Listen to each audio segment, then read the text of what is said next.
Әнші Қайрат Нұртастың анасы, продюсер Гүлзира Айдарбекова және оның отбасы Мальдив аралдарынан демалыстан оралып, қуанышты сәттерін әлеуметтік желіде бөлісті.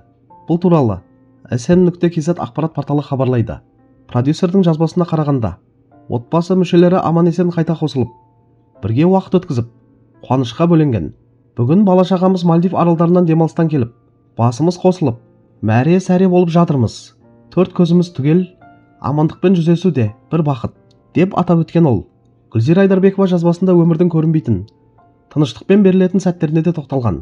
Барлығы көріп жүрген күлімсіреу, шындықтың бір бөлігі ғана. Қалғанын өмір өзі сөйлетеді. Өмір кейде тыныштықты даусыз сынайды. Түсінген адамға жеткілікті, деп бөліскен продюсер.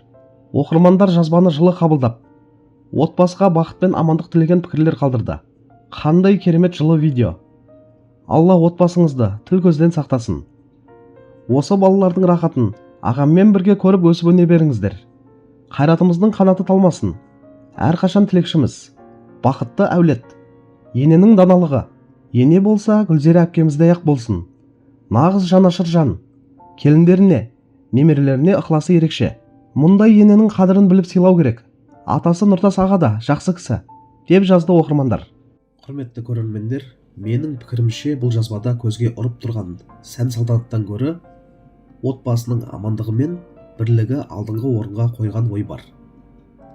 Демалыстан аман-есен оралып, бір шаңырақтың астында бас қосу кез келген әулет үшін үлкен қуаныш.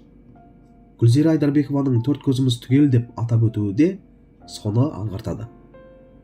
Қазір көп нәрсе әлеуметтік желіде жылтырап көрінгенмен, адам үшін ең қымбат дүние тыныштық пен жақындарының жанында болуы екені осы сөздерден сезіледі. Сонымен қатар продюсердің өмірдің көрінбейтін тұстарын да еске салуы орынды сияқты. Әлеуметтік желідегі күлімсіреу өмірдің бір сәті ғана. Ал оның ар жағында әр отбасының өзіне ғана белгілі сынағы мен сабағы бар. Оқырмандардың жылы пікір қалдыруы да бекер емес шығар. Себебі халық көбіне шынайылықты сезеді. Бұнда біреуге мақтану немесе артық көрсету жоқ.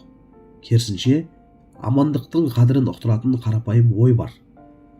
Осындай жазбалар адамдарға отбасы, бірлік, татулық деген құндылықтарды тағы бір еске салады деп ойлаймын.